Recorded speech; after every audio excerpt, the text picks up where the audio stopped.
After 17 years in leadership in a variety of workplaces and offices, my experience has shown me that office politics are not for the faint of heart. You can be swimming with friends one day and with sharks the next, with no real indication that there was even blood in the water.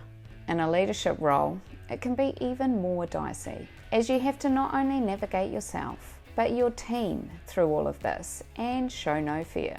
Okay, that might sound a little bit dramatic, but I have seen, heard, witnessed, and experienced all of this, from the viper who pretends to be everyone's friend and takes any piece of information that they can get to grass on their mates, to the seemingly innocuous individual who doesn't say much of anything, but gathers insight and intel on everyone to use for their own advantage, and the nasty liar who doesn't bother with either of these methods. They just make stuff up. It can seem like everyone has an agenda, subtle or blatant, and it's pretty hard to focus on your own work if you're constantly dealing with the drama that's coming up from your team or from your peers who are trying to sabotage you. But there are a few things you can do to rise above office politics and become a successful leader. Tip number 1 is to literally focus on your own work. The best way to rise above office politics is to focus on your team and your work. Have clarity on what you need to do in your role, piece that down into tasks and focus on those. And if you need help with some goal setting, check out the video linked on your screen. Tip number 2 is to build strong relationships that are professional, respectful, and supportive. If you operate in this manner with your colleagues, it won't take long for you to see their true colours. And let's face it, having good instincts about other people is pretty vital in leadership. So no doubt you have developed your own sense of self and will be able to pick up on when things aren't quite right or someone isn't telling the truth in others. My advice is to take it slow when building these relationships. Take the time to observe others and be confident about who it is that you're putting your trust in. Tip number 3 is to be a good listener. People are more likely to respect and trust you if you are a good listener. Take the time to listen to your colleagues' concerns and ideas, and eventually people will let their guard down and let you see who they truly are. That will give you a clearer sense of the people around you. The same applies to your team. If you are listening to your people, you will get a good understanding from what they are saying or their body language. And I have found after a short period of time, those who engage in office politics show themselves pretty quickly.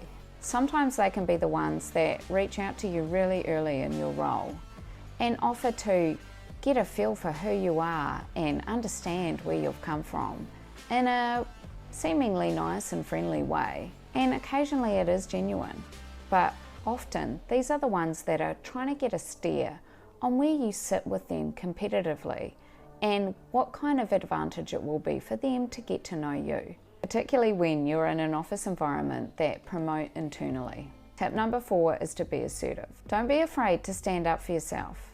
And if someone is trying to corner you, just call it out. Often those who are the most pushy haven't really had somebody that's pushing back at them. You don't need a full-on confrontation. Just don't ignore that posh put down or cutting remark. Sometimes I will just smile in that occasion and make a bit of a joke that makes it really obvious that, yeah, I heard what you were saying there. And then if they keep going, I'll then ask them outright, do we have some kind of issue that I'm not aware of? To put them on the spot. They will usually deny and back down, but at least then they know that I'm not unaware of what it is they're trying to do in engaging in office politics. Tip number 5 is not to engage in gossip. And this goes for your team too. I have done a video on office gossip and how damaging it is for your leadership reputation, which is linked on your screen. Gossip is the most significant contribution to office politics. Don't get involved in it and be a positive role model for your team too. And this includes not allowing them to engage in it either. If you hear it, stamp it out. And if you are getting something from this video, I would love it if you could subscribe. It helps me out knowing that some of my content is providing value. Tip number 6 is not to take it personally or seriously. It is important that you can disconnect from office politics. That way it can roll off you and won't impact your work. It can be quite tough to do this though, particularly if you know that others are talking negatively about you, or potentially even taking steps to try and damage your reputation. But believe me, if you're taking on the tips that are in this video and you're not engaging in it yourself, anyone of significant consequence for your career won't be taking it on either if they want the kind of workplace that doesn't engage in office politics. But if not, think about what steps you do need to take to get on top of it so that it doesn't have an impact on your career and unfairly damage your reputation. Tip number 7 is to be patient.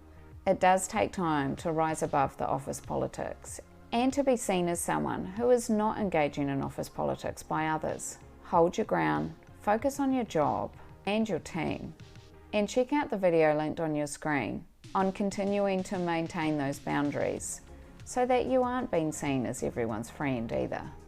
And thanks very much for watching.